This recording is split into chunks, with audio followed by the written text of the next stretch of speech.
Bonjour à tous, bienvenue à notre événement au Palais Brognard, un événement intitulé Comment développer et générer des revenus au travers de vos logiciels. Donc un événement organisé par le pôle Finance Innovation.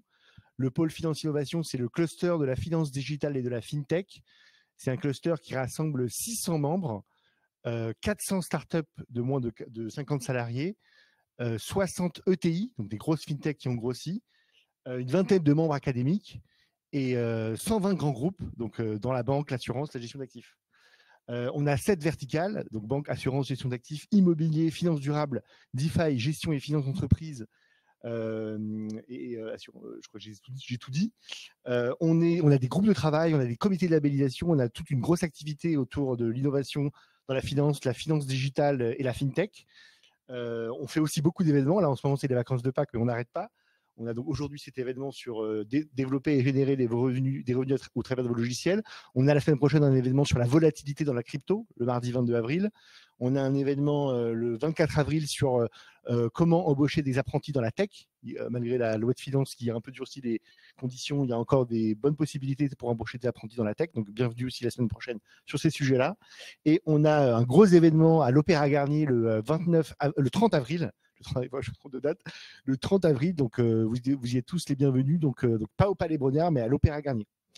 Donc toute la journée de 8h45 à 17h45, il me semble.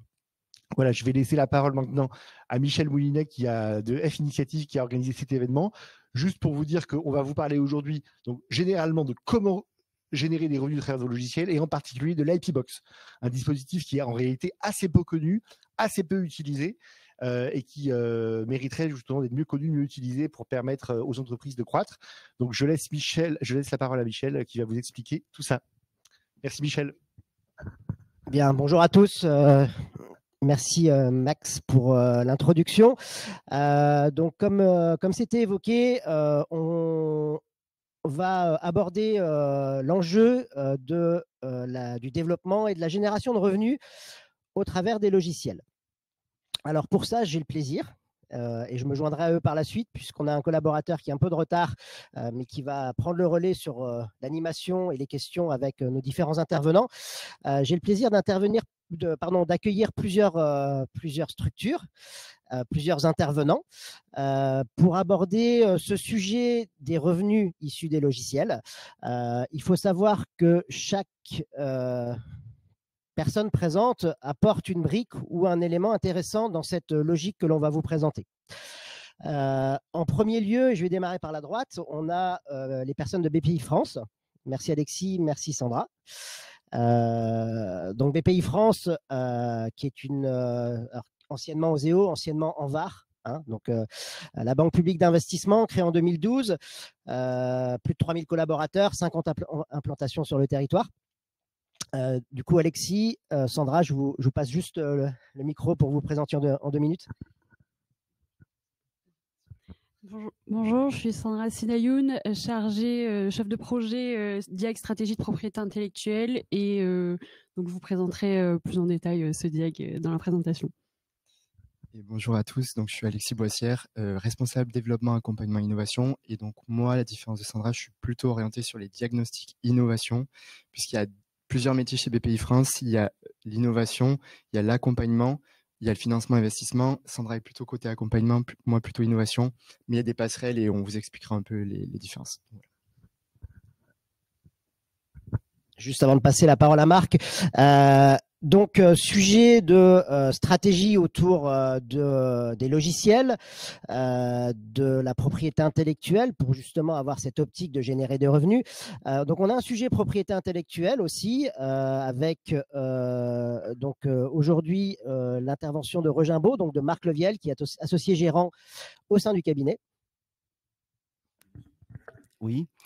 Donc oui, je suis donc associé chez Regimbaud. Regimbaud, c'est un cabinet de conseil. Je ne sais pas si vous connaissez notre profession. C'est une profession réglementée qui s'occupe de la gestion des actifs immatériels, donc y compris les logiciels. Mon background technique est le logiciel. Je m'occupe plus particulièrement dans le cabinet qui fait des dépôts de marques, dépôts de brevets classiques, mais qui fait aussi tout ce qui concerne l'exploitation des droits, donc les licences et l'ensemble des éléments liés au financement et à la financiarisation, je dirais, des actifs. Et à ce titre, on collabore et on travaille avec BPI au sens où on est expert dans les dispositifs que le BPI peut financer. Et on le verra, les actifs, la manière dont on structure ces portefeuilles d'actifs et la manière dont on les utilise est cruciale, je dirais, dans la manière de sécuriser les dispositifs de financement ou même de les activer. Donc c'est pour ça, je pense qu'il y a intérêt à avoir ce panel pour pouvoir voir toute la logique des mécanismes qu'on va vous expliquer. Tout à fait, merci Marc. Donc triptyque, vous l'avez compris, sur une logique stratégie, propriété intellectuelle et c'est logique de financement. Donc on a le troisième intervenant, F Initiative, dont je fais partie, donc cabinet de conseil qui intervient depuis plus de 20 ans sur tout ce qui est financement public, financement de la R&D et de l'innovation au travers différents types d'interventions. 250 consultants, on est sur 8 agences en France et donc moi-même et Andrea sommes de ce cabinet. Andrea.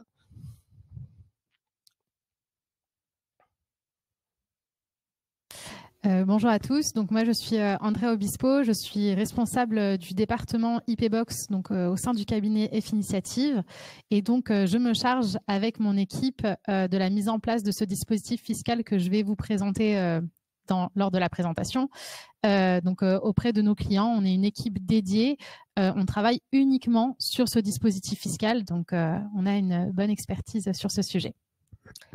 Merci Andrea. Donc moi-même, Michel Moulinet, je suis directeur au sein du cabinet et donc j'interviens sur les différents sujets de financement, subventions, crédit d'impôt, l'IP-Box avec Andrea et donc l'accompagnement qu'on peut avoir auprès de nos clients. Du coup, juste une précision, je ne sais plus Max si tu l'as évoqué, mais si vous avez des questions, n'hésitez pas à les mettre dans le chat. On y reviendra en fin d'intervention pour répondre à toutes les questions ou interrogations que vous avez. Et bien évidemment, pour les personnes présentes, ce sera également à la fin où on pourra interagir, soit directement enregistré, soit par la suite si vous le souhaitez. On démarre.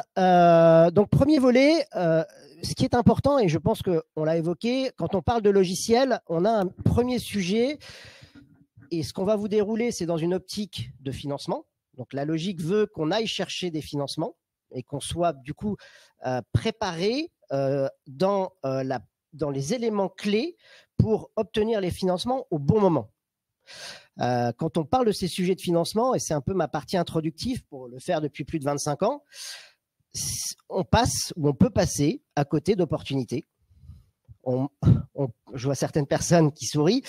Et une fois que c'est passé. On ne peut pas y revenir. Donc, il y a vraiment une logique à avoir à l'esprit de se dire, quand je vais ou quand je développe des logiciels, et les logiciels sont soit des logiciels qu'on commercialise directement, soit, je suis plus large, on parle de logiciels embarqués, dans des systèmes embarqués. Donc, on a aussi la logique de système embarqué qui peut être prise en compte. Qu'est-ce que je dois regarder en termes de propriété intellectuelle dans une optique financement? Et est-ce que derrière, c'est pas inintéressant, on y reviendra avec les personnes de BPI France, de réfléchir à sa stratégie en termes de propriété intellectuelle en amont pour aussi anticiper les actions à mener, les faire dans le bon ordre et bénéficier finalement des différents leviers de financement qui sont accessibles à un instant T. On sait qu'aujourd'hui, ça bouge. Voilà, à un instant T, il y a un certain nombre de dispositifs accessibles et donc de finalement être en mesure d'aller mobiliser ces leviers de financement. Je parle de subventions, de crédit d'impôt. On parlera de l'IP-Box un petit peu plus tard avec Andrea. Il faut savoir, et je le dis maintenant, que vous avez eu des communications semaine dernière. Vous les avez peut-être vues. On a 15 milliards qui vont être réalloués à l'innovation. Donc, c'était une communication faite par notre Premier ministre, François Bayrou. 15 milliards réalloués à l'innovation, là, dans les semaines et mois à venir. Donc, pas mal d'appels à projets qui vont s'ouvrir et les sujets logiciels au travers des différents enjeux, cybersécurité, cloud, intelligence artificielle, vous le savez, sont d'actualité. Donc, il va y avoir de l'argent, des appels à projets, des financements pour enclencher un certain nombre de développements derrière. Donc, je reviens sur le sujet de la propriété intellectuelle. Le premier enjeu, c'est cette notion de protection. Et je vais me tourner vers Marc. Marc, en fait, quand on parle de logiciel, alors logiciel protégé, généralement, on dit de base par droit d'auteur. Est-ce que c'est pertinent ou pas d'aller plus loin? Parce que très souvent, on développe un logiciel sans forcément se poser la question de la propriété intellectuelle. Et donc, finalement, toi qui travailles sur ces sujets depuis de nombreuses années, comment tu vois les choses et qu'est-ce qui, pour toi, est le plus intéressant à faire? Alors, oui, j'ai mon petit tableau qui va, j'espère pas effrayer trop tout le monde parce qu'on va rentrer un petit peu dans les avantages et je dirais les inconvénients des protections en matière de logiciel. C'est que c'est un outil, enfin, c'est un résultat, un élément d'innovation qui a l'avantage, et je disais l'inconvénient aussi, de mobiliser quasiment tous les outils de protection. Donc, ça peut créer un peu de confusion. Donc, je vais essayer de à la fois démystifier et positiver, je dirais, cette situation. Je vais revenir d'abord aussi sur la définition d'actif et pourquoi on parle aujourd'hui du logiciel au travers des droits. Un actif comptable, c'est un élément dont l'entreprise a le contrôle et qui est susceptible de générer des revenus. Et tout ça, ça passe justement par le fait que ce contrôle et ces revenus, ils vont être arrimés à l'entreprise au travers des droits, c'est-à-dire le droit d'auteur qui appartient à quelqu'un, qui est attribué à une personne morale ou une personne physique et qui va permettre ensuite de contractualiser et donc de générer des revenus. Donc ces éléments de protection, c'est pas des fins en soi. Donc, bien sûr, tout le monde a en tête les questions de protection au sens barrière d'entrée au marché et éventuellement contentieux avec des tiers qui essaieraient de copier ou d'imiter les innovations protégées par des éléments logiciels.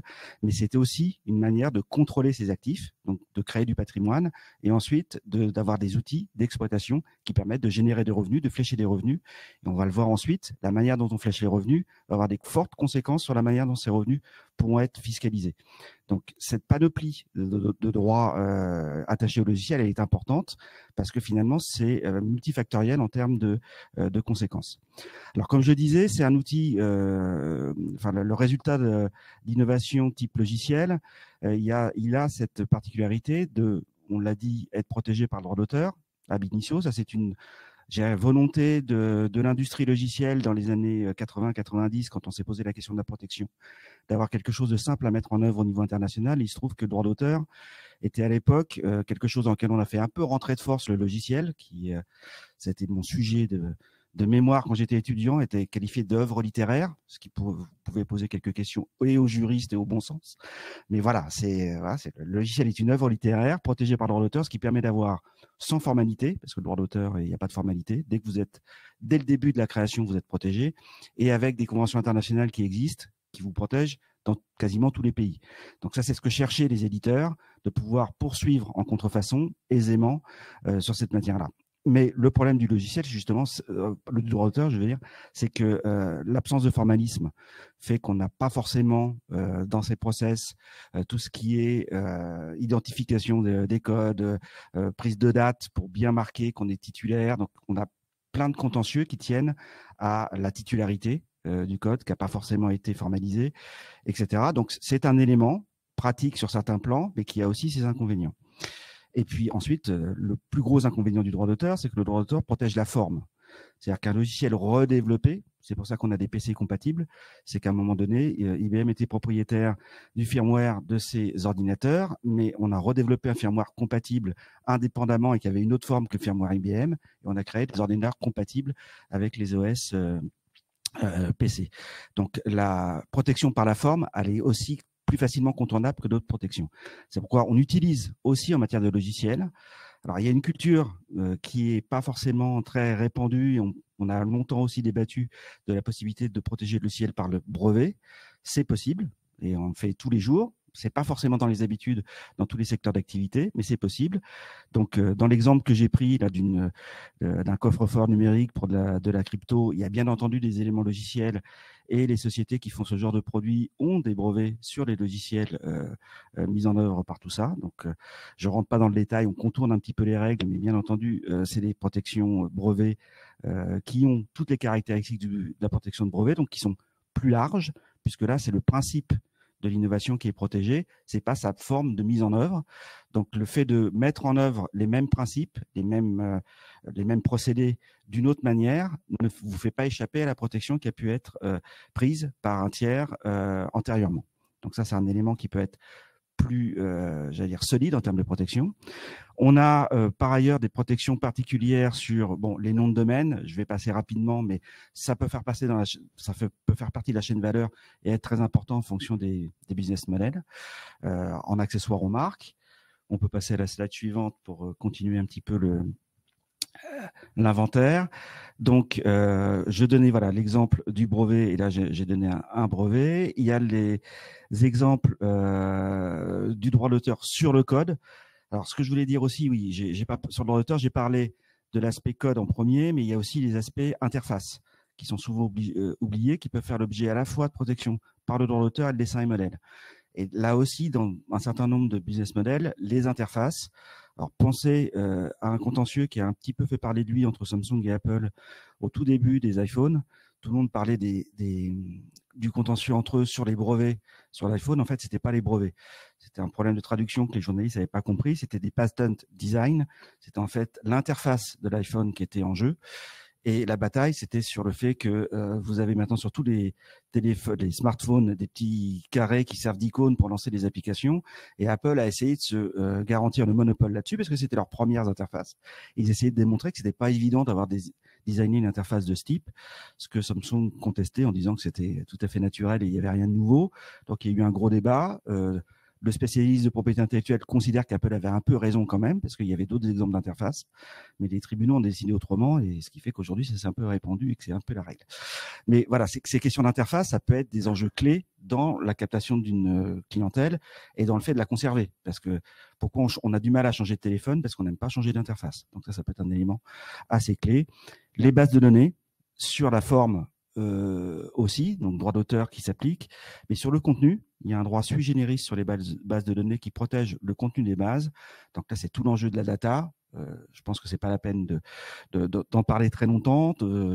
Avec l'intelligence artificielle et tous les enjeux de monétisation aujourd'hui de la data, les protections sur les bases de données sont aussi des éléments clés. Tout ça s'additionne.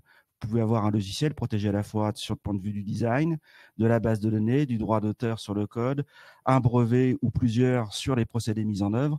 On peut cumuler l'ensemble et faire un maillage qui permet vraiment de contrôler, donc avoir cet effet de barrière d'entrée, mais en même temps de contrôler les actifs sous-jacents. Et donc, on le verra, de pouvoir ensuite générer des revenus au travers des droits d'utilisation qu'on va pouvoir accorder sur ces actifs et flécher ces droits d'utilisation en fonction des titulaires des droits, soit les titulaires directs, soit les titulaires à qui on délègue l'exploitation via des licences. Donc tout ça permet de construire des stratégies de monétisation qui vont pouvoir ensuite être optimisées au travers et déclencher et sécuriser des aides parce que ça joue un petit peu à tous les niveaux. Très bien, merci Marc. Donc moi ce que je retiens, c'est qu'il faut se poser la question. Logiciel, ok, on développe des logiciels, chacun son métier, le sujet de la propriété intellectuelle. Si je t'entends, il ne faut pas passer à côté, il faut le faire, ou en tout cas se poser la question assez rapidement. Donc, il y a un sujet de stratégie, faire dans le bon ordre. J'enclenche une stratégie, je me pose cette question pour bien évidemment monétiser. On est là pour aller générer un développement, des revenus, et ce sera la finalité. Donc, on est bien sur un sujet de stratégie. Je me tourne vers Sandra et vers Alexis, c'est bien le cas. De votre côté, BPI France, on y reviendra un peu après. Vous allez vous positionner sur ce sujet de la stratégie pour aider l'entreprise à y voir plus clair. Oui, tout à fait. Et j'entends totalement le discours que tient Marc, puisque de toute manière, c'est ce qu'on voit dans les diags. Le diag sert vraiment à ça. Il y a vraiment des sujets très, très particuliers. On a parlé de droit d'auteur, on a parlé de brevet. Et en fait, via le diag, le dirigeant est mis en relation, en fait, avec un expert du domaine. L'expert du domaine qui est comme Marc du cabinet Rajimbo, et on a plein d'autres cabinets qui vont vraiment accompagner le dirigeant dans toute cette réflexion-là. Et surtout sur le logiciel, et c'est là que dans le logiciel surtout qu'il y a besoin d'avoir une forme d'arbitrage, et c'est ce qu'on voit aussi dans nos livrables. Il y a une vraie réflexion sur l'arbitrage à faire sur comment on protège le logiciel. Est-ce qu'on part sur du brevet? Mais souvent en propriété intellectuelle, le brevet c'est souvent le titre roi on voit que le brevet permet le monopole d'exploitation, mais le brevet aussi a ses limites parce que le brevet va rendre public votre invention et votre algorithme. Et donc, on le lie souvent avec le secret. Mais le secret est aussi quelque chose à bien développer, et il y a toute une stratégie à avoir derrière, et c'est pour ça que on accompagne les sociétés avec des experts dans le domaine. Très bien, merci Sandra. On y reviendra sur ce diagnostic, voir comment il fonctionne, quelle est la logique, le périmètre, l'intérêt pour les entreprises, de manière très factuelle. On est sur finalement, Marc, un certain nombre de solutions que tu as abordées en partie. Je ne sais pas si tu veux y revenir. Oui, juste pour rebondir effectivement sur les aspects savoir-faire que je n'ai pas mentionné. On peut considérer que le logiciel, c'est une sorte de cristallisation de savoir-faire aussi, on peut le voir comme ça. À un moment donné, savoir-faire métier, savoir-faire technique, hybridé. Et pour protéger ces savoir-faire, pour protéger le logiciel, j'ai dit tout à l'heure qu'il n'a pas de formalisme de protection comme un brevet. On va faire un dépôt, et donc il va y avoir un titulaire qui va avoir une date de dépôt qui va permettre d'objectiver la titularité et le contenu, je dirais, de la protection. Le logiciel, vous êtes auteur ab initio. Bon, il y a des règles concernant les salariés en fonction, je dirais, des liens contractuels avec la structure qui revendique les droits, mais globalement, il n'y a pas de formalité. Et c'est un avantage, mais c'est aussi un inconvénient. Donc, c'est pour ça que je listais aussi, et c'est valable aussi pour le savoir-faire, qui a besoin à un moment donné d'être documenté, matérialisé, daté, pour pouvoir être opposé, le cas échéant, à des tiers, et pour pouvoir aussi faire l'objet, là aussi, de contractualisation. Donc là, c'est une liste non exhaustive, mais c'est pour rappel. Il y a des dispositifs qu'il faut utiliser régulièrement qui permettent de dater et de créer une présomption de titularité ou de contrôle sur l'actif, sur les savoir-faire d'écrit ou sur le code et les logiciels développés, et qui permettent d'obtenir une date certaine, qui peut être opposable devant les tribunaux, qui permettent de créer cette présomption de titularité, et qui permettent ensuite, dans les contractualisations, de faciliter les débats, parce que si on ne sait pas exactement de quoi on parle au moment du contrat et qu'on est obligé de faire ce travail à ce moment-là, c'est toujours plus compliqué que quand on le fait un petit peu à froid et de manière... Et puis surtout, le temps, on le disait, il faut être prêt au bon moment. Si on le fait a posteriori, on crée une zone grise, je dirais, pour toute la période antérieure à ces démarches. Je retiens du coup cette logique au bon moment. C'est important, je pense, de bien se poser toujours les questions et dans cette continuité. Et je fais un petit aparté, mais on développe des logiciels, donc on se pose la question au bon moment sur la propriété intellectuelle. Donc c'est pour ça aussi qu'on a des experts, des cabinets comme celui de Marc qui interviennent pour justement apporter ce conseil, simplement dans la logique de est-ce que je dois faire quelque chose ou pas. Et on va retrouver un peu cette philosophie aussi sur les financements. Il se passe beaucoup de choses, les appels à projets ouvrent, ferment, les dispositifs, le projet de loi de finances est en cours, va démarrer cet été pour 2026. C'est aussi de bien avoir l'information au bon moment pour pouvoir finalement piloter de manière parallèle ces stratégies propriété intellectuelle, ces stratégies de financement dans le développement de son entreprise et de son activité. Je passerai la parole à Brendan dans quelques minutes. Simplement, je vais terminer sur ces sujets, Marc. Donc, très bien, les logiciels, j'ai compris, c'est pertinent de regarder de manière plus détaillée tout ce qui est protégeable. Si on regarde de manière un peu plus globale, on a du coup des acteurs internationaux. Est-ce que nous, en France, est-ce que nous, en Europe, c'est des choses qu'on regarde? Est-ce qu'on est en retard? Simplement pour avoir un constat de cette situation, c'est-à-dire qu'est-ce qu'on ne le fait pas parce qu'on est finalement, c'est pas un sujet qu'on a culturellement. Est-ce que les autres le font de manière plus forte? Est-ce que c'est pertinent et est-ce que finalement on prend du retard? Je pense que c'est important de se poser la question pour pas passer à côté de ces sujets-là, parce qu'à un moment donné on dit oui mais non, non vas-y on y va et puis on verra bien. Si c'est pour au final se retrouver dans des situations compliquées, ça peut être problématique. Donc je pense que c'est intéressant de regarder ce qu'il y a ailleurs, d'en tirer des conclusions, et on va dire que c'est jamais trop tard. Si on est en retard, à un moment donné, on en prend conscience et dans quelques années, on sera très heureux d'avoir mené un certain nombre d'actions. Donc Marc, ton retour par rapport à ça? Oui, rapidement, et je pense que ce que tu as dit là à plusieurs reprises est exactement le conseil que je donne aux gens qui viennent me voir, c'est qu'on n'est pas à promouvoir le dépôt, par exemple, de brevets à tout prix. C'est pas la question. La question, c'est effectivement à chaque fois de se poser la question. Ce qui peut être tout à fait viable, c'est de ne pas déposer de brevet et d'organiser son business model sans brevet. Ce qui est moins viable et plus dangereux, c'est de jamais se poser la question de savoir si on en a besoin ou pas, et de se poser la question aussi de savoir ce que font ses concurrents. Parce qu'il y a aussi, on le disait tout à l'heure, un des inconvénients du brevet, mais là aussi ça peut être un des avantages, c'est que c'est publié. Donc on sait ce qui se passe dans la concurrence. Et là, ce tableau-là donne une image, c'était une présentation que j'avais à faire dans une des grandes banques françaises où ils s'interrogeaient un petit peu là-dessus. Et j'avais donc à l'époque essayé de regarder un peu ce qui se passait pour leur présenter les choses. Et j'étais un peu tombé de ma chaise parce que ce que je leur ai reformulé, essayé de synthétiser dans ce tableau, bon, on travaillait, et je pense que c'est encore un sujet d'actualité, beaucoup sur les questions de procédés de paiement et technologie autour des paiements, voir qui un petit peu faisait des choses là-dedans. Et on voit vraiment la dichotomie entre ce qui pouvait se passer outre-Atlantique, où des acteurs bancaires, ça date un peu, c'est 2017, mais je pense que si je réactualisais le tableau de mon expérience, on n'aurait pas beaucoup bougé. Et la banque en question m'a demandé dans quelques semaines de revenir refaire une piqûre de rappel parce qu'ils pensent que ça n'a pas bougé du tout et ils voudraient que je réexplique un peu tout ça aux équipes innovation.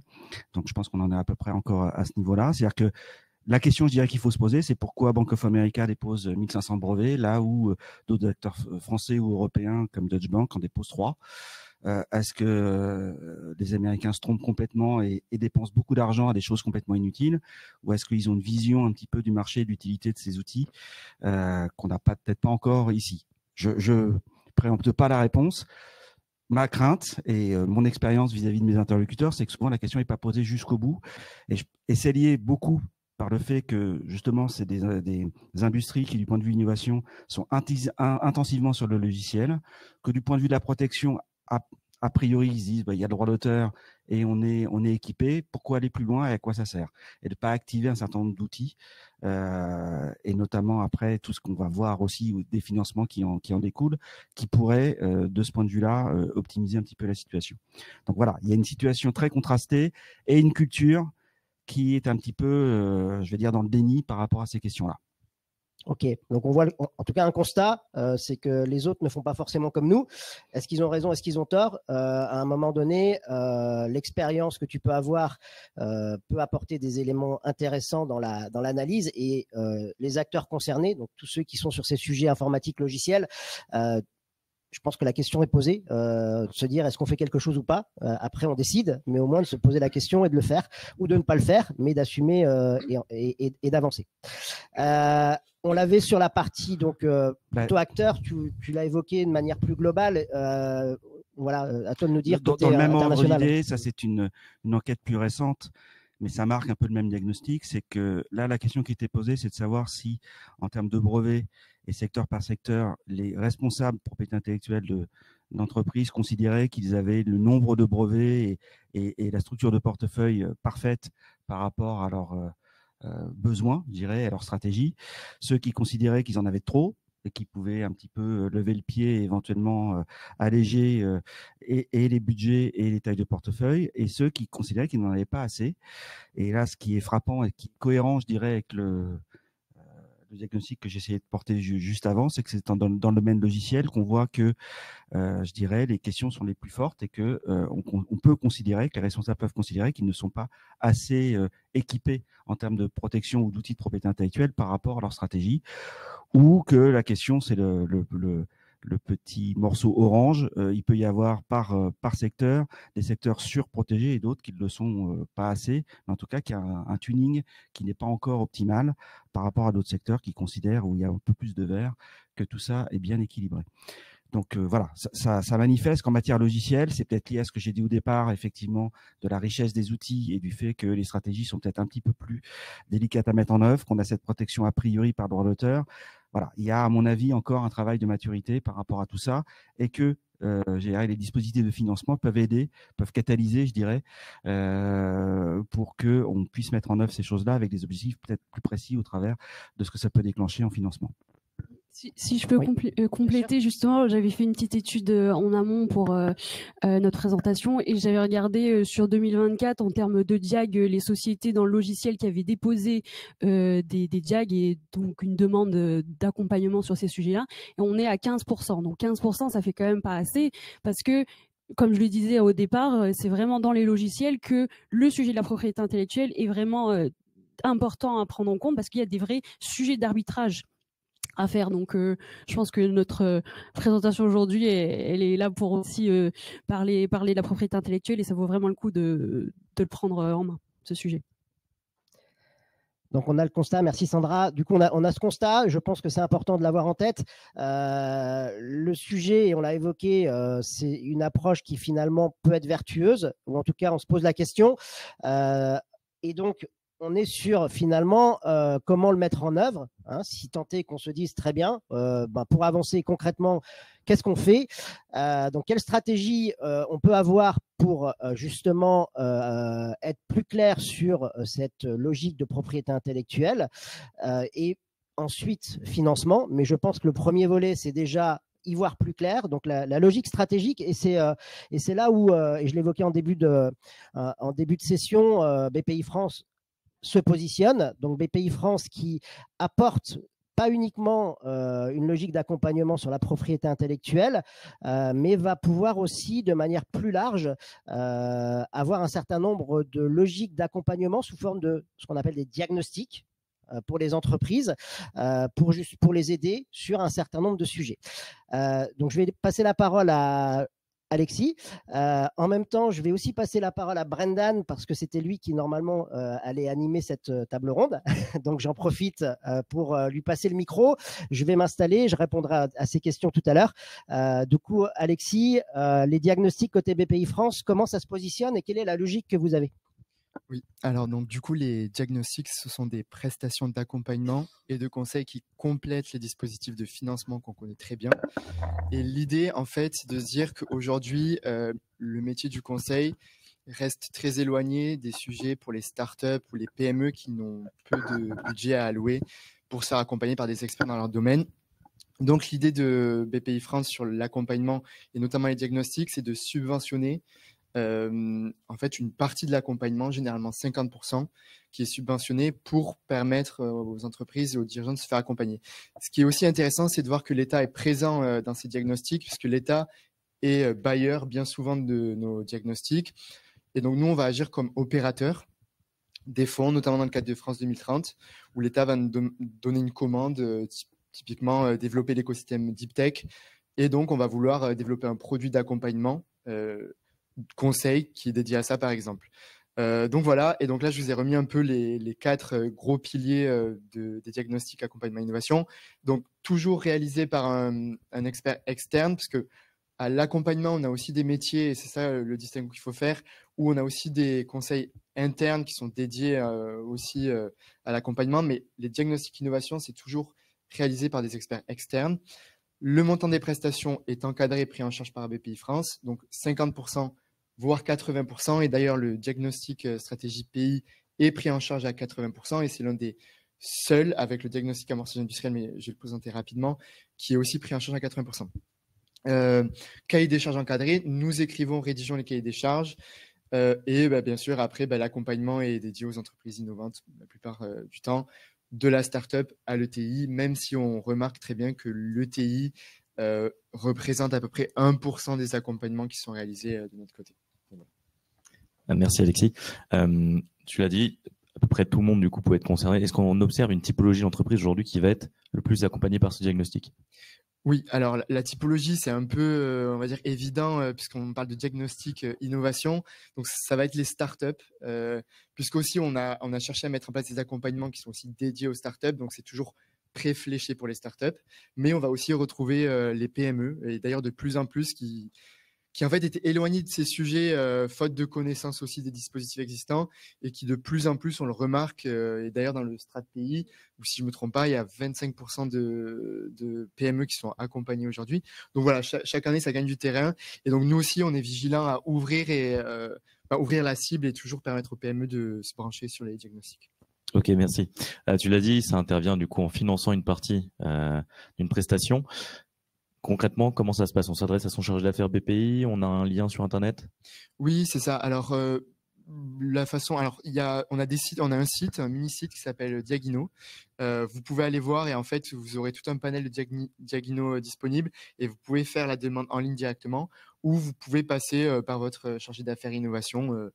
En fait, on a 50 implantations régionales et donc vous pouvez avoir un compte et voilà, et ça se passe comme ça et ça remonte en fait. Et après, nous et plutôt côté Sandra, on fera en fait la mise en relation avec l'expert qui est sur le territoire parce que on va essayer de mettre en place une relation avec un expert qui est présent, qui va se déplacer aussi chez le client. Donc voilà, ça marche à peu près comme ça. Ok. D'un point de vue plus opérationnel, concrètement, qu'est-ce que ça donne ce diag? Quelles vont être les retombées, les attentes éventuellement des entrepreneurs et ce que va faire l'expert en question? Ouais, alors donc sur le diagnostic stratégie pays, donc l'idée, et c'est bien parce que ça a été un peu évoqué, on n'accompagne pas au dépôt du premier brevet. On va réfléchir sur le brevet au global, mais on n'accompagne pas au dépôt. Ça, c'est le pass de l'INPI qui le fait, le pass pays. Et donc nous, l'idée avec le Diag Strat pays, c'est plutôt d'accompagner sur un audit global des actifs immatériels de l'entreprise. Donc, on va aller regarder les contrats, tout ce qui va être les brevets s'il y en a, les dessins, etc. Mais on n'accompagne jamais au dépôt du premier brevet. Ça, c'est vraiment à avoir en tête puisque encore aujourd'hui, souvent, et même c'est aussi de notre côté, les chargés d'affaires et innovation sont un peu induits en erreur parce qu'on parle de strat pays et strat pays, on pense toujours au brevet, c'est un peu le gros écueil. Donc voilà, donc il y a cette première partie, la deuxième partie de l'accompagnement qui se fait en 10 jours, parce que je ne l'ai pas dit, c'est 3 à 10 jours. Ça va être plutôt sur des recommandations. Donc là, on va commencer à travailler une feuille de route sur qu'est-ce qu'il faut mettre en place, les points de vigilance, les écueils qui ont été faits dans l'entreprise et la roadmap, même une roadmap budgétaire et de quand il faut déposer un brevet, etc. Donc voilà, c'est à peu près l'idée. Ok, parfait. Donc, il faut une première expérience, quelque part, déjà en propriété intellectuelle, en tout cas pas le premier brevet, pour intervenir, pour demander en tout cas ce diagnostic. Pas forcément, justement. On avait fait une analyse avec Alexis en fin d'année, début d'année, sur, en fait, on cherchait à voir quel était un peu le type, le profil type de la société qui déposait un diag et aussi comment, en fait, il pouvait se servir de ce diag-là. In fine, beaucoup de startups qui n'ont pas du tout de portefeuille d'actifs venaient demander ce diag-là et pouvaient justement ressortir totalement satisfaits du diag parce que même sans portefeuille d'actifs, on peut tout à fait faire le diag et justement construire sa stratégie. C'est là où c'est aussi très, très pertinent de le faire. Et typiquement, on a énormément de startups qui nous reviennent extrêmement satisfaites. Hier encore, j'ai parlé avec un dirigeant qui a créé sa société donc l'année dernière. Il a créé une application mobile et une plateforme SaaS. Je l'avais contacté au tout début de son projet parce que je voyais que c'était quand même un début de projet très, très, très frais. Donc, je voulais m'assurer quand même qu'il avait une idée assez concrète pour concrétiser sur le diag. J'ai reçu le livrable qui était vraiment très, très, très pertinent et justement qui permettait d'avoir beaucoup de pistes de développement au niveau du business aussi. Et typiquement, il m'a dit clairement que le diag est phénoménal. Il en ressort extrêmement satisfait parce que initialement, il n'avait aucune connaissance sur la propriété intellectuelle. C'est vraiment par connaissance et de bouche à oreille qu'on lui a dit pense quand même à te pencher sur ce sujet-là, ça peut être important. Il voulait faire les choses de la bonne manière sans faire d'impair et là il en ressort vraiment satisfait parce qu'il a un vrai plan d'action. Il sait d'ailleurs qu'il a énormément de choses à faire puisqu'il a jamais abordé ce sujet-là, mais il ressort extrêmement motivé parce qu'il sait où il doit aller et il sait comment le faire parce qu'il est très très bien accompagné aussi. Parfait. Donc là, on parlait vraiment du diag propriété intellectuelle. Il y a d'autres diag aujourd'hui chez BPI. Comment est-ce que ça s'articule, en l'occurrence là pour celui-ci, ou d'autres que vous pouvez proposer, puisqu'il y a d'autres questions finalement qui interviennent après la propriété intellectuelle, que ce soit son exploitation ou même son financement. Oui, tout à fait. Donc là, pareil, vous pouvez voir sur la slide le panorama complet des diagnostics innovation. Donc ils sont à peu près au nombre de 9. Et donc en fait, dans l'ensemble de ces diagnostics, on a retrouvé donc l'idée, c'est de couvrir l'ensemble des étapes clés de la startup, PME, ETI. Donc, ça allait de l'idéation au renforcement du projet, etc., à l'industrialisation. Là, sur cette slide-là, vous voyez donc le diag stratégie propriété intellectuelle et comment il fonctionne. Donc, comme je vous ai dit, l'idée, c'est de faire émerger une stratégie de propriété intellectuelle Ce qui est aussi bon à savoir, c'est que l'expert qui accompagne l'entreprise, ce sont toujours des avocats spécialistes sur la propriété intellectuelle ou des CPI. Donc, on a vraiment fait en sorte d'avoir les experts, les plus experts dans leur domaine. Pour qui, donc je l'ai dit, startup, PME, ETI, le prix peut-être le plus important, donc jusqu'à 10 000 euros de 3 à 10 jours. Donc, en gros, le reste à charge, c'est 2 000 euros si on est à 10. Donc, voilà. Donc, c'est quand même, on va dire, très incitatif. Donc, il ne faut pas hésiter. Sachant que, comme je l'ai dit, c'est l'un des seuls diagnostics aujourd'hui qui est à 80% de prise en charge. Ouais, d'ailleurs, en termes de retour, ce reste à charge, il est pas intéressant pour les sociétés. Et typiquement, il y a certaines sociétés qui me disaient qu'ils auraient pas pu bénéficier d'un tel accompagnement parce que on parle quand même de 10 000 euros, 2 000 euros de reste à charge. Les sociétés en ressortent très très très satisfaites. Et typiquement, si on peut parler de NPS, donc de Net Promoter Score, on est un Net Promoter Score de 89%, ce qui veut dire qu'en fait tous les clients qui font le diag ressortent extrêmement satisfaits et qui le recommandent. Et c'est pour ça qu'aujourd'hui finalement on a encore sur ce diag là jamais fait de promotion, puisqu'en fait il vit de lui-même et c'est vraiment du bouche à oreille. Les gens sont extrêmement satisfaits, donc ils en parlent autour d'eux et on fait beaucoup de diag sur l'année. Merci beaucoup Alexis, merci beaucoup Sandra. Avant de passer à la dernière phase de la présentation, j'avais une question pour toi Michel et Andrea, puisque là on l'a présenté, BPI accompagne les entreprises pour bien se protéger, bien se mettre en place en termes de pays, mais concrètement quel est le risque de ne pas avoir une stratégie claire aujourd'hui en matière de propriété intellectuelle? Le risque, je l'ai un peu évoqué. Ça marche? Oui, bon, je prends celui-là.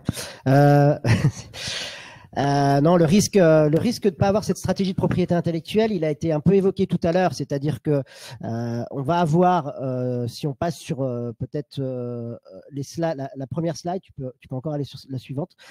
On va avoir en fait un certain nombre d'enjeux qui sont de ne pas forcément pouvoir accéder ou être légitime à l'obtention des différents dispositifs de financement. Donc, je bascule sur cette logique financière. L'API est certes un coût, mais notamment quand on regarde ce qui peut être finalement obtenu, est-ce que l'API, et je m'adresserai à Marc par la suite, est-ce que l'API ne devient pas ou ne peut pas devenir plus globalement un centre de profit? Et donc, en s'y intéressant au bon moment, à ce moment-là, on a différents leviers. Qui peuvent être sécurisés, qui vont renforcer la proposition de valeur de l'entreprise et donc lui permettre, et là je parle plutôt d'expérience, lui permettre d'être encore plus crédible vis-à-vis d'un projet pour obtenir des subventions. Si je viens vous voir, vous êtes expert, vous êtes instructeur, vous êtes quelqu'un qui allait donner votre avis sur un projet. Je vous présente un projet où j'ai pensé ma stratégie de pays. Je vous présente un projet où j'ai construit mes retombées économiques, mais j'ai aussi pensé à sécuriser ces retombées au travers d'une logique propriété intellectuelle, brevet ou autre. Donc, j'y ai pensé. Donc, c'est anticipé. Donc, moi, de manière naturelle, et là, je me positionne en tant que personne qui potentiellement pourrait même investir, je me dis, les choses ont été faites de manière cohérente. Donc, ce projet, si j'y crois, derrière, je vais potentiellement plus être à même d'investir. Donc, cette logique d'investisseur qu'on peut avoir chacun à titre individuel, l'État a la même philosophie avec d'autres critères, bien évidemment, qui sont la souveraineté nationale, l'impact pour les filières, la logique des sujets clés, très bien, mais dans une approche de sécuriser la logique de ce qu'on va chercher, si on a anticipé la propriété intellectuelle, on va par ce biais, renforcer les chances d'un succès d'être financé et d'obtenir des subventions. Et j'irai même plus loin, ce sera notre projet plutôt que les autres. C'est-à-dire que ceux qui ne l'auront pas fait, à comparaison, je préfère celui qui a déjà pensé de manière intelligente tous les sujets, parce que je me dis que c'est lui qui potentiellement arrivera plus rapidement au résultat qu'il nous a montré. Donc, il faut le penser en amont. Et si on le pense en amont, c'est pour ça que la stratégie que propose, le diagnostic stratégie que propose BPI France fait clairement sens. Ça permet d'anticiper, de préparer. Ensuite, on enclenche les subventions pour aller chercher ces financements, sachant que la finalité n'est pas que c'est pas d'obtenir des subventions. La finalité, c'est aussi de montrer aux clients, futurs clients, et à l'écosystème que vous avez des éléments ou des avantages en termes de compétitivité et de différenciation vis-à-vis de vos concurrents. Donc la logique, elle n'est pas que d'obtenir des subventions ou des financements publics. Je peux compléter parce que je ne sais pas si ça marche, je pense. Parce que sur ce sujet-là, d'ailleurs, sur les financeurs et l'investissement, la levée de fonds, c'est d'ailleurs un des moteurs pourquoi les dirigeants demandent ce diag. Parce que c'est justement les investisseurs qui sont demandeurs aussi de ce type de livrable qu'on ressort via le diag. Donc il y a la levée de fonds et en plus, en complément de cette levée de fonds, ce sujet de levée de fonds, on a un autre diag qui est le diag croissance. Et là, on met en relation des dirigeants avec des experts sur le sujet de la levée de fonds. Et typiquement, j'ai accompagné là une société qui a fait un diag stratégie pays pour la levée de fonds. Je lui ai présenté le diag croissance et il m'a dit que c'était exactement ce dont il avait besoin parce qu'il était en discussion avec ses actionnaires, il savait pas quelle stratégie prendre. Là, avec le diag croissance, il y a l'intervention d'un expert qui peut permettre de trancher et de justement conseiller sur la meilleure stratégie à prendre. Merci. En l'occurrence, donc on vous l'avait dit, il faut bien penser sa stratégie de propriété intellectuelle, même d'innovation en fait de manière générale. Et donc que ce soit pour la propriété intellectuelle à terme ou une innovation au sens large, on va retrouver différents leviers de financement et c'est quelque part ce qu'on a déjà tout de suite à l'écran. Michel, tu en as déjà parlé un petit peu. Il y a d'autres mécanismes et je vais laisser Andrea en parler dans une minute. On prévoit et donc comment est-ce qu'on peut engager sa demande de subvention aujourd'hui en innovation? Comment on engage une demande de subvention? Il faut être juste finalement dans la philosophie des projets que chaque entreprise peut conduire. On a des projets qui n'ont pas encore démarré et donc il faut savoir que la subvention, elle est incitative. Si vous avez déjà enclenché les dépenses et s'il ne reste plus grand-chose à faire, c'est trop tard. Donc on est en anticipation de ce qu'on prévoit de réaliser en termes d'investissement en termes d'innovation. Donc, on va déposer un dossier en lien avec un appel à projet. Donc, c'est les fameux appels à projet dont je vous parlais. Il y en a un certain nombre, je pense, qui vont arriver dans les prochaines semaines. Donc, on anticipe, on va déposer notre dossier sur une logique d'un projet généralement qui va être sur 3 années pour un montant globalement minimum de 500 000 euros et donc des aides qu'on peut aller mobiliser entre 25 et 80%. Je suis assez large, mais c'est suivant la typologie d'entreprise, le type d'activité, etc., etc. Donc ça, c'est quand on est sur une logique subvention. Ensuite, on va avoir en parallèle de ça, si tu es sur la slide d'après, parfait, on va avoir un levier complémentaire, puisqu'il vient s'adjoindre avec cette approche subvention que tout le monde connaît, les dispositifs fiscaux, le crédit d'impôt recherche, le crédit d'impôt innovation. Donc, quelles sont finalement les dépenses que l'on peut valoriser dans le développement de notre logiciel vis-à-vis de ces crédits d'impôt? Donc, c'est complémentaire avec la subvention, il y a une mécanique, mais il faut retenir que subvention plus crédit d'impôt est plus intéressant que l'un et ou l'autre seul. Donc, les deux viennent augmenter l'assiette ou le montant qu'on peut obtenir. Là, de nouveau, quand on va en cas de contrôle de l'administration sur ces dispositifs fiscaux, lorsqu'on est en mesure de démontrer qu'on a une stratégie de pays, qu'on a breveté, qu'on a eu un certain nombre d'éléments sur ces sujets, sur ces actifs qui viennent expliciter la dimension R&D d'un projet, c'est autant d'éléments ou d'arguments qui vont bien évidemment sécuriser cette assiette. Parce que même si on déclare et qu'on l'obtient, en cas de contrôle, on peut toujours avoir une partie redressée et donc devoir rembourser. Donc, être sur cette connexion entre innovation R&D et propriété intellectuelle, de nouveau, fait sens. D'où cette logique que l'on a de connecter ou de travailler sur ces deux sujets. Et puis après, donc le troisième sujet, je pense. Exactement, et je vais laisser du coup, Andrea, si ton micro fonctionne, prendre la parole. Mais donc, juste pour résumer assez rapidement, on a développé notre stratégie, on a déposé notre dossier d'aide des subventions, on est financé en partie par BPI, la région ou un opérateur de l'État qui soutient cette innovation. Derrière, au titre du crédit d'impôt, innovation recherche, on va pouvoir récupérer encore une partie des dépenses engagées. Mais là, pour l'instant, on n'a pas encore généré un seul euro finalement avec cette propriété intellectuelle. Et donc, qu'est-ce qui se passe ensuite, Andrea? Et la transition est toute trouvée pour exploiter cette propriété intellectuelle. Alors, donc moi, je vais vous parler du dispositif de l'IPbox, qui est un dispositif fiscal qui est encore jeune, puisqu'il est entré en vigueur au 1er janvier 2019.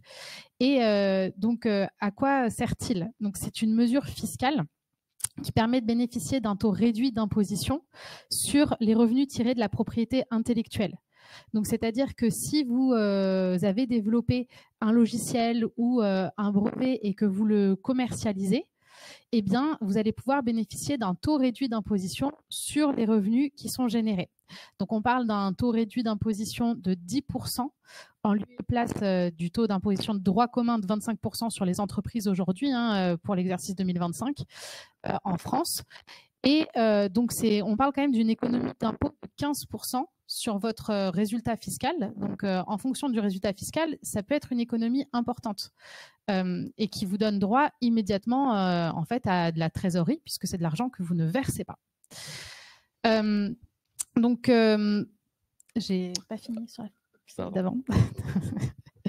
Donc, faut juste très brièvement le contexte, faut juste comprendre pourquoi ce dispositif fiscal a été mis en place en France. Il a été mis en place puisqu'il intervient après un constat de l'OCDE qui s'est rendu compte qu'il existait des pratiques dites fiscalement dommageables.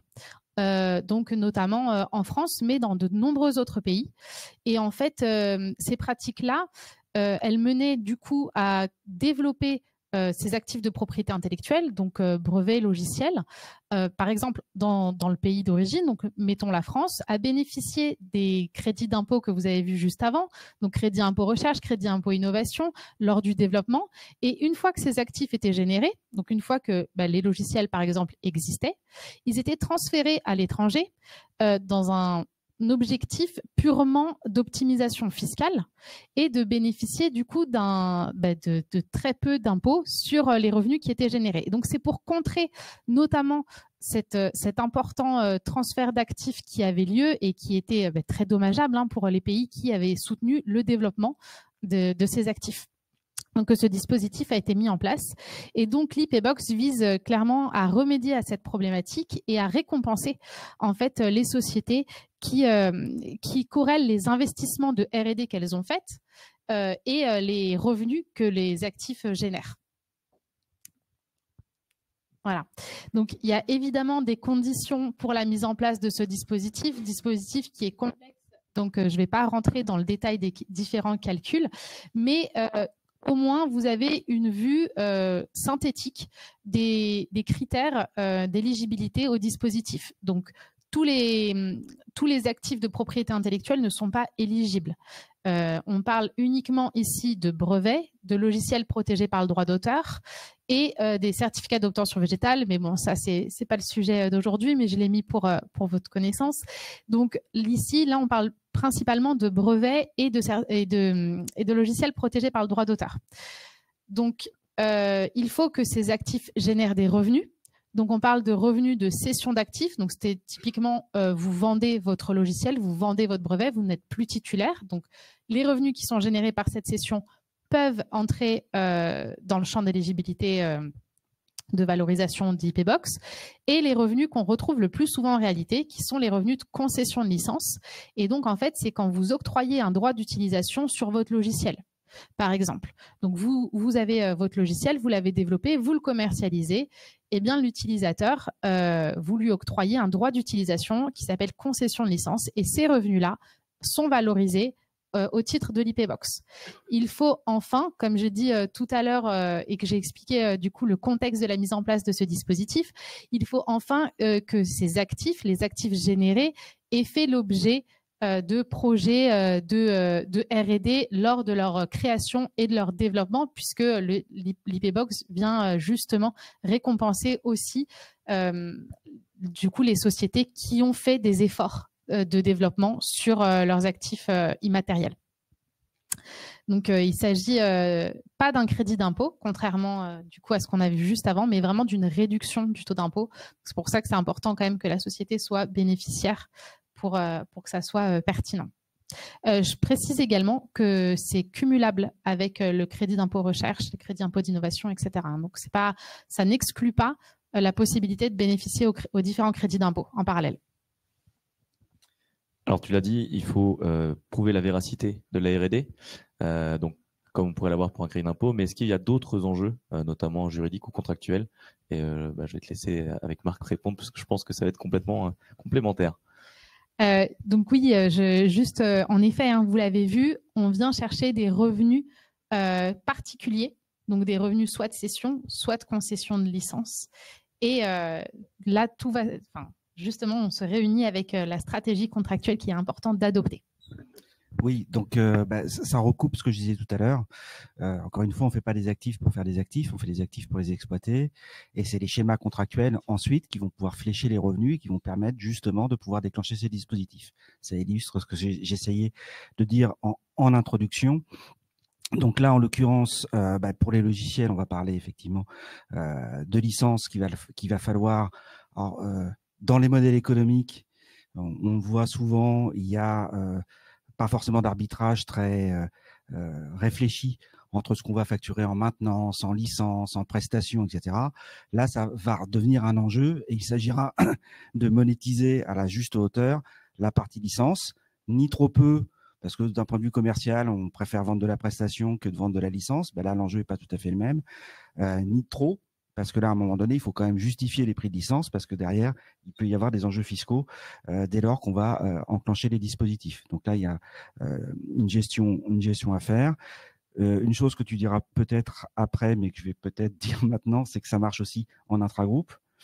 Voilà, donc le positionnement des actifs et le fait que on soit en direct avec le client, que ce soit des licences qui vont être concédées, par exemple pour des brevets sur des produits à une entreprise qui elle-même va vendre le produit, permet en intragroupe de pouvoir activer le dispositif. Alors là aussi, il y a toute une série de conditions qu'il faut examiner en détail, que moi-même, de temps en temps, dans mon optimisme général, j'ai tendance à considérer que c'est très accueillant. En fait, il y a quand même vraiment, faut regarder ça dans le détail et les situations entreprise par entreprise et dans le temps et la manière dont les dispositifs sont enclenchés sont importantes. Mais ce qu'il faut avoir en tête, c'est que globalement, si on flèche bien les revenus, si on a un modèle contractuel bien aligné avec un business model qui va être optimisé pour générer de la licence, on va pouvoir déclencher et sécuriser ces dispositifs. Voilà. Donc la politique contractuelle devient très importante. Oui, en effet. En effet, c'est exactement ça, que vous commercialisez par exemple votre logiciel auprès d'utilisateurs finaux ou que ça soit auprès de vos filiales, ces revenus vont pouvoir être valorisés. Mais pour ça, en effet, il faut qu'il y ait par exemple des clauses de concession de licence explicites qui vous permettent en fait de relier les revenus à de la licence. Donc, en effet, c'est quelque chose de très important et quelque chose que l'administration va venir regarder en cas de contrôle. Donc, d'autant plus important. Alors, il nous reste 5 minutes et j'aimerais qu'on puisse garder une petite minute ou deux pour les questions éventuelles qu'on pourrait avoir. Donc, est-ce que vous auriez, pour être très concret, un exemple à donner justement sur ces différents dispositifs, notamment IPBox? Oui, on a préparé la slide, merci beaucoup. Donc là, c'est un case study que du coup, on vous a projeté. C'est donc en l'occurrence un exemple d'une PME de 200 salariés qui travaille dans le domaine de l'aéronautique et qui a des logiciels. Et donc, vous voyez à l'écran en grand et moi en tout petit qu'il y a du coup des enjeux qui étaient importants, notamment dans la recherche de la valeur du portefeuille d'actifs qu'elle détenait, dans l'identification des opportunités de financement de ces actifs et dans l'établissement d'un plan d'action en termes de protection sur un moyen terme.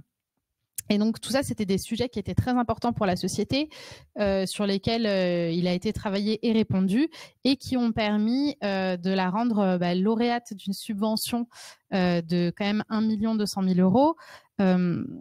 Donc, c'était France 2030. Valorisation au CIR aussi, puisque du coup, tout avait pu être bien tracé et réfléchi, anticipé pour pouvoir bénéficier d'un crédit d'impôt. Et du coup, grâce à l'identification des revenus qui sont donc qui étaient des revenus de concession de licence, cette société a pu bénéficier et bénéficie de l'IP-Box également sur un certain montant qui se retrouve à l'écran et qui est annuel, hein, puisque lors de chaque exercice, pour l'IP-Box en tout cas, il faut renouveler ce qui est obligatoire.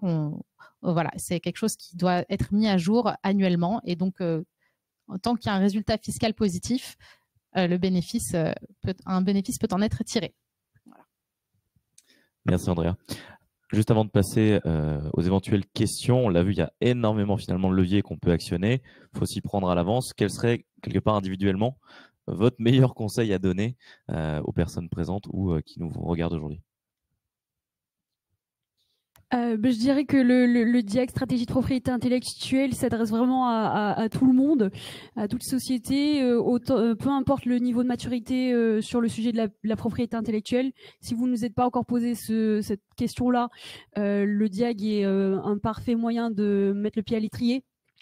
Si justement vous êtes déjà posé un peu ces questions de propriété intellectuelle, le DIAC permettra de vous aider sur les levées de fonds, permettra aussi de valider un projet de R&D par exemple, ou il peut même aussi vous aider sur des sujets de développement à l'international. Donc c'est un outil multifacette qui vous permettra vraiment de croître à bon escient. Merci. Moi, je vais rejoindre Sandra et donc je vais pas m'étaler sur le sujet, mais peut-être le point de focus plus important pour nous côté DIAC Strat Pays, c'est vraiment d'avoir en tête qu'il n'y a pas que le brevet, qu'il y a plein d'autres actifs immatériels. Et donc voilà, c'est juste mon point. Merci Alexis. Marc? Je ne vais pas être très original, mais je dirais, pour compléter ce qu'on a dit tout à l'heure aussi, que d'expérience pour conduire des diagnostics, c'est très pertinent vraiment à tous les stades. J'ai des exemples d'entreprises, par exemple, qui avaient déjà des portefeuilles significatifs, mais qui, à l'occasion du rachat d'une autre entreprise, par exemple, avaient un besoin d'alignement des politiques. Et le DIAG a permis de refaire un petit inventaire de ce qui était finalement dans le portefeuille de l'entreprise à l'instant T, de réaligner un petit peu tout ça. On l'a dit, c'est évidemment quelque chose de très pertinent pour des startups. Ça peut l'être aussi à différents stades de la vie de l'entreprise, de levée de fonds pour préparer les levées de fonds, etc. Donc, je dirais 3 conseils, le DIAG, quoi. Mais plutôt concis et efficace. Mais moi, mon conseil, c'est vraiment, ça rejoint un peu ce qui a été dit, mais c'est vraiment d'anticiper parce que pour l'IP-Box, en fait, c'est dommage de perdre un ou deux ou plusieurs exercices fiscaux sur lesquels on pourrait justement mettre en place ce dispositif parce que les contrats ne sont pas d'équerre, parce que voilà, les conditions ne sont pas réunies alors qu'elles auraient pu l'être si il y avait eu cette anticipation.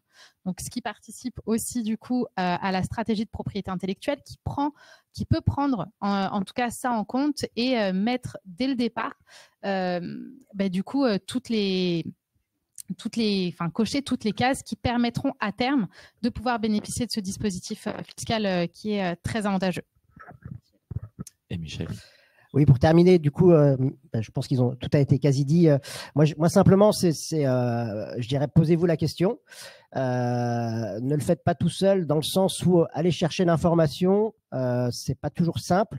Donc, vous avez tout intérêt à échanger avec des experts, que ce soit nous ou d'autres, bien évidemment, pour savoir ce qui fait sens.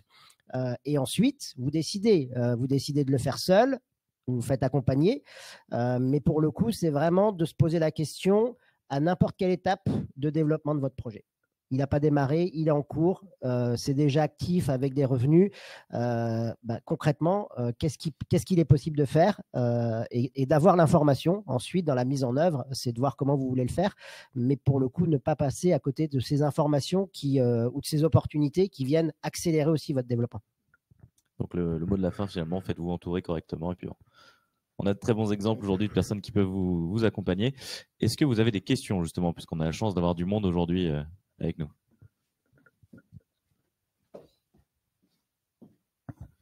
Oui, alors est-ce que nous, à Finance Innovation, on a beaucoup de boîtes qui font du software as service, donc qui vendent des abonnements. Est-ce que vous confirmez qu'ils peuvent utiliser l'IP Box? Et si oui, dans ces boîtes-là, donc certaines font de la R&D, certaines n'en font pas, quel est le degré de R&D nécessaire pour pouvoir faire de l'IP Box? Et dernière question, donc vous confirmez bien que grâce à l'IP Box, on passe de 25% d'IS à 15%. 10. À 10%. Okay. C'est 15% d'économie. D'accord. C'est juste sur la partie, si on a une activité multiple, c'est que sur l'activité des produits dont on est en train de parler. On peut avoir une partie d'imposition à 10, puis le reste à 25 si par exemple on veut servir sous peu. Alors, c'est comme ça qu'on le calcule, mais pas vraiment. Parce que par exemple, si je prends un exemple chiffré, et je réponds à votre question juste après, mais c'est vrai qu'avec les chiffres, c'est peut-être un peu plus parlant. Si vous avez un résultat fiscal de 1 million et que vos revenus de licence sont de 2 millions et que derrière, vous avez des activités de 5 millions, eh bien, en fait, alors, je simplifie beaucoup parce qu'il y a des calculs un peu plus poussés qui vont réduire, mais voilà, mettons que du coup, le résultat éligible à l'IP Box sera de 2 millions, puisque vous avez des revenus de licence de 2 millions. Votre résultat fiscal est de 1 million. Eh bien, c'est tout votre résultat fiscal qui passera à 10%, puisque votre résultat IP Box est supérieur à votre résultat fiscal. Non, c'est pareil. En fait, le million qui reste, c'est une particularité. Alors, il peut y avoir de la mise en place de ce qu'on appelle soit le carry-back, soit le carry-forward. Mais la solution qu'on voit aujourd'hui la plus mise en place, c'est l'imputation de ce million. C'est un jeu de vase communicant et qui fait qu'en réalité, vous payez uniquement sur votre résultat fiscal les 10%. Voilà.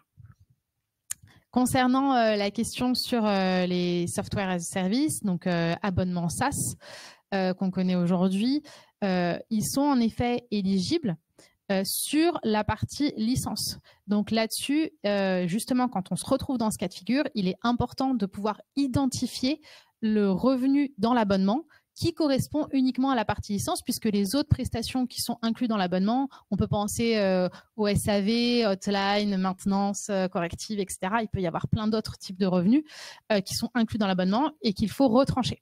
Donc ça, nous, c'est un travail de calcul qu'on fait et c'est pour ça que je vous disais que c'était un petit peu plus complexe que les chiffres que je vous donne grossièrement. Mais voilà, donc oui, en effet, c'est éligible. Par contre, il faut retrouver la partie correspondant à de la licence, puisque c'est les seuls revenus qui sont éligibles dans le cadre d'un abonnement SaaS à l'IP Box. Oui.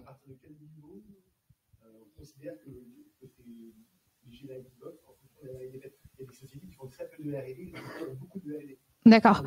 Je comprends la question. Il n'y a pas de niveau de R&D qui est demandé. Donc, c'est-à-dire qu'on ne demande pas à une société qu'elle fasse tel montant de R&D dans le cadre de la création et du développement de son logiciel. On lui demande juste qu'elle en ait fait dans le cadre de la création et du développement de son logiciel sans demander un montant, sans qu'il y ait un seuil plutôt ou de plafond d'ailleurs. Voilà, c'est assez large. À partir du moment où elle en a fait, elle est éligible au dispositif de l'IP. Juste pour préciser qu'elle en est fait directement ou qu'elle est sous-traitée.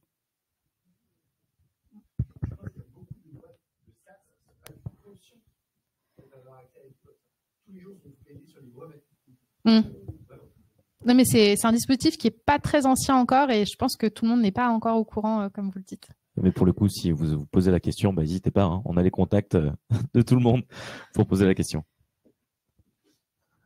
Oui, bonjour. Moi, j'ai une question parce que vous venez juste de dire que même si on a sous-traité, parce que dans notre domaine, nous, on fait beaucoup de sous-traitance ou bien d'interpartenariat.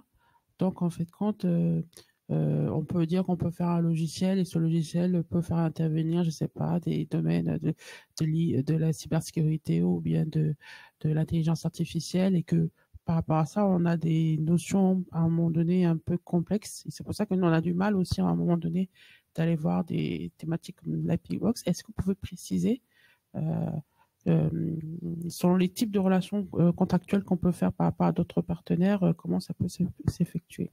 Dans le cadre de la sous-traitance? La sous-traitance, ou bien des partenariats, ou bien des collaborations, parce qu'on peut se mettre en collaboration pour sortir une brique. Donc, en fait, c'est ça. Oui. Oui, très bien. Déjà, dans le cadre simple simple, c'est jamais simple, mais dans le cadre de la sous-traitance, il y a des spécificités, évidemment, parce que la présentation est courte, mais c'est pas un dispositif qui est très simple non plus. Donc, il y a évidemment des spécificités, c'est-à-dire que par exemple, pour la sous-traitance, il faut, pour que la sous-traitance soit, disons, positive, soit considérée comme de la bonne sous-traitance, puisqu'il y a de la mauvaise sous-traitance. Et pour que ça soit de la bonne sous-traitance, il ne faut pas que les sociétés aient de liens capitalistiques, par exemple. Donc, typiquement, si vous sous-traitez le développement de votre logiciel, votre R&D à votre filiale en Italie, en Inde ou au Maroc, ça sera compliqué. En tout cas, ça peut dégrader l'avantage. Ça ne veut pas dire que ça va l'annuler, mais ça peut le dégrader. Ça l'annulera si toute votre R&D, par contre, est faite dans votre filiale en Italie ou au Maroc. Si vous en faites, vous, une partie en France dans votre société et une partie dans votre filiale, là, ça va dégrader l'avantage. Ça ne va pas l'annuler. Donc, vous pourrez bénéficier. On a d'ailleurs pas mal de clients pour lesquels c'est le cas. Ça va le dégrader, mais voilà, vous aurez quand même un avantage. En termes de, vous aviez dit collaboration et partenariat. Là-dessus, du coup, la R&D, ça dépend déjà des résultats, comment sont répartis les résultats. Là, ce serait pour une cotitularité, typiquement. C'est un sujet très intéressant qu'on ne voit pas encore, justement, comme vous le dites, très souvent. Je pense que, du coup, il n'y a pas eu encore beaucoup d'appels à l'IPbox dans le cadre de ce système. Et là-dessus, en fait, à partir du moment où vous respectez les conditions que je viens d'évoquer, c'est-à-dire que vous développez, vous êtes titulaire du logiciel, alors même si c'est de la cotitularité, eh bien, normalement, vous rentrez, qu'il y a des bénéfices, évidemment, donc des revenus et que la société est bénéficiaire, normalement, vous rentrez dans les cases qui vous permettent de bénéficier du dispositif. Même si c'est à ce stade des raisonnements théoriques, le partenariat est plutôt un indice de R&D, parce qu'on ne fait pas du partenariat pour faire autre chose que de la R&D.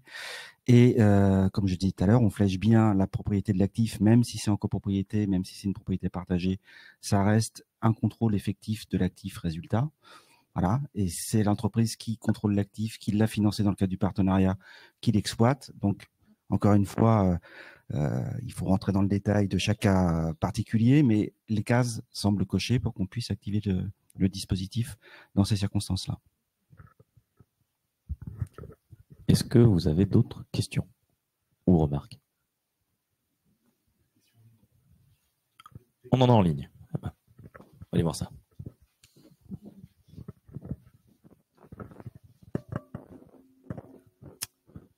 D'accord. Alors, on a une question. À partir de quand une mise à jour du logiciel rend la protection obsolète?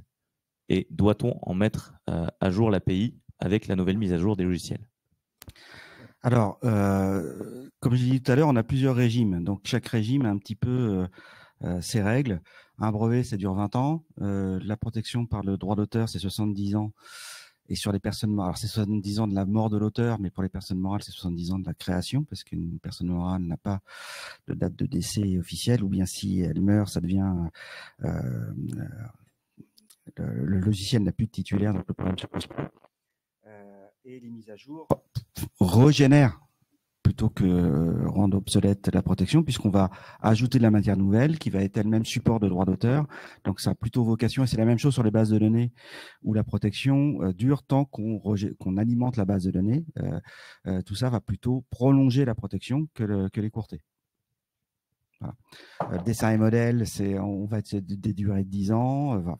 Chaque morceau d'actif et chaque régime de protection va avoir ses règles, mais il faut considérer qu'à chaque fois qu'on met de la matière nouvelle, on a sur cette matière nouvelle un régime de protection qui va se redéclencher, qui va être réalimenté pour sa durée de protection. Alors, n'hésitez pas à nous dire en ligne si on répond à vos questions. En attendant, j'ai une autre question qui, cette fois-ci, s'adresse à BPI France. Dans le cadre du DIAG, peut-on aller directement au DIAG stratégie pays sans passer par d'autres diagnostics et qui contacter? Oui, totalement. Il y a un seul diag dans toute notre gamme de diagino où il y a plus d'autres contraintes où justement où il faut ne pas bénéficier d'aide à l'innovation avant. Le diag stratégie pays peut être activable à n'importe quel moment. La seule règle est que si vous avez bénéficié déjà d'un diag stratégie pays, il faudra attendre 2 ans avant d'activer un nouveau. Mais il n'y a pas d'autres contraintes sur ce sujet-là. Et si vous avez des questions, on a une adresse mail où vous pouvez directement me contacter sur mon adresse professionnelle et je vous répondrai. Parfait, merci beaucoup. On n'a pas d'autres questions pour l'instant. Est-ce qu'on en a d'autres dans la salle? Sinon, ah si, parfait, j'arrive. Bonjour, une société qui a 10 ans d'existence, est-ce qu'elle peut bénéficier de l'EpiBox?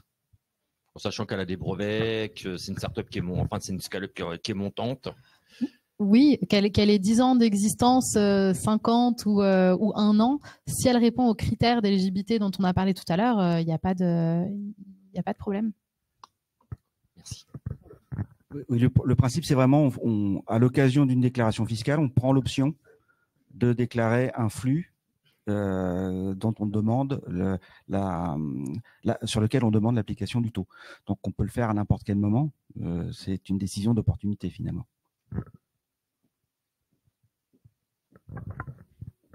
Je reviens sur les sujets de SaaS. Est-ce que vous conseillez donc dans les contrats de maximiser le prix de la licence et de minimiser les coûts de maintenance? Quelle est la stratégie là-dessus? Tout en sachant que, si je comprends bien, il faut vraiment réfléchir au contrat en fonction de l'IP Box.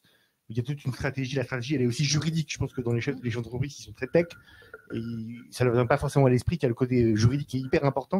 Donc, est-ce que vous pouvez un petit peu creuser ce qu'on a évoqué là-dessus sur la rédaction des contrats, le pricing entre la licence, le service après-vente, etc. Alors, parce qu'on essaie d'être cohérent chez Rogimbo, moi je m'occupe des contrats et des valorisations, parce qu'effectivement, c'est des sujets très liés. Donc, il faut arriver à trouver un prix de licence qui soit justifié, donc qui soit corrélé avec les prix de marché, avec la valeur commerciale du logiciel ou sa valeur intrinsèque, et qui puisse être justifié le jour où il y a un contrôle. Donc oui, on va essayer de le maximiser quand il y a un avantage comme celui-ci, mais en restant, je dirais, dans la capacité de pouvoir justifier, et c'est pas un prix arbitraire où on va dire on va annuler complètement tout ce qui est maintenance et autres, et tout ça c'est gratuit, puis on va tout passer en licence. Ça serait sans doute, et Andrea va compléter ma réponse, problématique à défendre. Après, c'est de la gestion de risque, mais on essaye d'objectiver effectivement les prix de licence, et ça c'est un autre travail, c'est de regarder globalement à cette occasion ou dans d'autres schémas, quelle est la valeur du sous-jacent qu'on loue. Et il y a une corrélation entre la valeur, comme dans l'immobilier, le prix de location est corrélé à la valeur intrinsèque de l'actif qu'on loue. C'est pareil dans les logiciels, donc il faut avoir la capacité de pouvoir faire cette démonstration. Et c'est exactement ça, Marc, que j'allais dire. Et aussi pour le côté pratique que nous on constate dans notre pratique de la mise en place de l'IP Box, quand il y a du SaaS, c'est un abonnement qui inclut tout. En général, les éditeurs de logiciels, quand ils proposent un abonnement SaaS, ils n'aiment pas détailler le prix de chaque prestation. Ils préfèrent bien au contraire donner un prix global qui inclut tout et qui du coup cache un petit peu justement ce à quoi correspond chaque prestation pour des raisons business et commerciales. Donc voilà, la plupart du temps, on se retrouve avec un prix global qui soit par contre mensuel, annuel, etc. Ça, voilà. Mais on se retrouve en général quand il y a du SaaS avec un prix global. C'est très rare, voire je ne l'ai pas encore vraiment vu, le cas où le SaaS est vraiment détaillé avec chaque prestation, c'est-à-dire la partie hébergement, elle vous coûte tant, la partie licence vous coûte tant, la partie maintenance vous coûte tant. C'est vraiment un prix global et c'est pour ça que nous derrière, on vient via des méthodologies que propose l'administration, mettre en place parfois des clés de répartition qui permettent de retrouver la partie des revenus qui correspond à la licence pure. Voilà.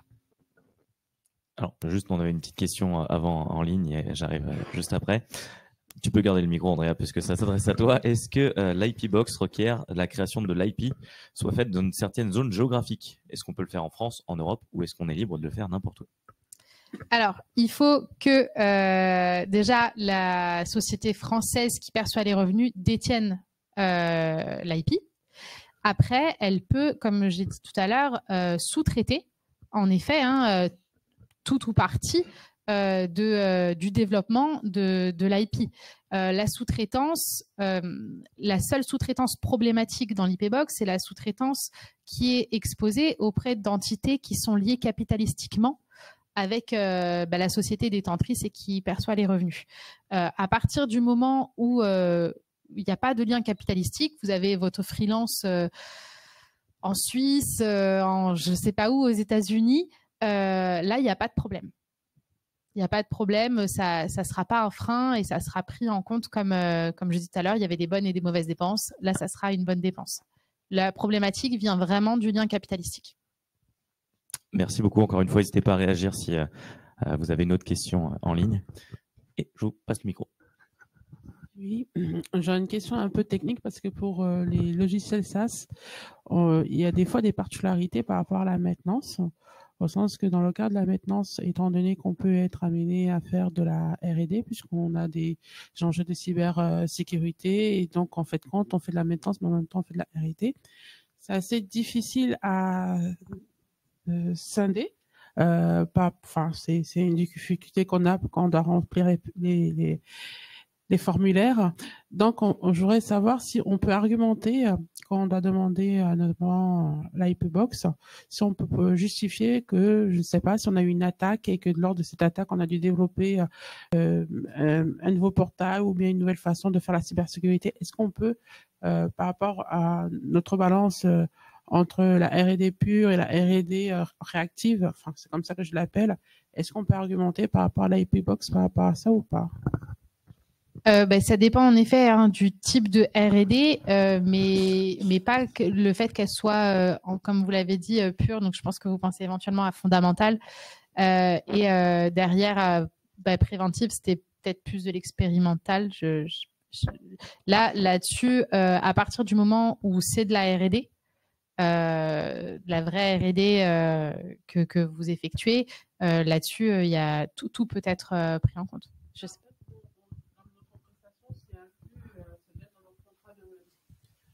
Lorsqu'on doit faire les contrats de prestation, la prestation de la maintenance, c'est inclus. Des fois, c'est sous-jacent qu'on fait des mises à jour par rapport à la maintenance, par rapport à la cybersécurité. Et en fait, cette mise à jour, ça fait par rapport à notre déploiement d'organisation de la R&D, mais même si on ne peut pas le présenter comme une prestation de R&D auprès de nos clients. D'accord, donc en fait, c'est les revenus de mise à jour. Oui. C'est plus ça. Est-ce que ça peut rentrer Oui, parce qu'il y a des revenus de mise à jour qu'on fait de la R&D à l'intérieur. D'accord. Là, oui, c'est typiquement un cas justement dans lesquels un peu plus complexe, dans lequel il faut rentrer plus en détail, qui du coup, mais normalement, on peut, alors sous condition, prendre en compte ces revenus de mise à jour. Mais c'est sous condition. Donc là, il faudra vraiment plus creuser. Là, c'est la question de tout à l'heure. Il va y avoir effectivement un enjeu. Soit on vend de la prestation et la prestation ne sera pas de la licence et ne sera pas éligible. Soit on arrive à intégrer ces revenus-là dans la licence, éventuellement avec un étage de plus dans la licence ou une option de licence qui inclut les mises à jour, et on indique bien que ces éléments complémentaires du soft qui ont été développés dans le cadre de ces mises à jour réactives font l'objet d'un surplus dans le coût de licence et donc rentrent et sont bien fléchés correctement. Mais rien ne vous oblige à vendre ces mises à jour-là en tant que prestation. A priori, c'est l'usage du logiciel, y compris ces modifications, qui est offert au client. Donc, ça peut très bien être commercialisé sous forme de licence. Est-ce qu'on a d'autres questions dans la salle ou en ligne? Je crois qu'en ligne, c'était bon. On a répondu à tout. Je remets les contacts de nos interlocuteurs du jour. Donc, n'hésitez pas, si vous avez des questions, à vous rapprocher d'eux. Et sinon, écoutez, merci à tous pour votre attention et votre présence ce matin.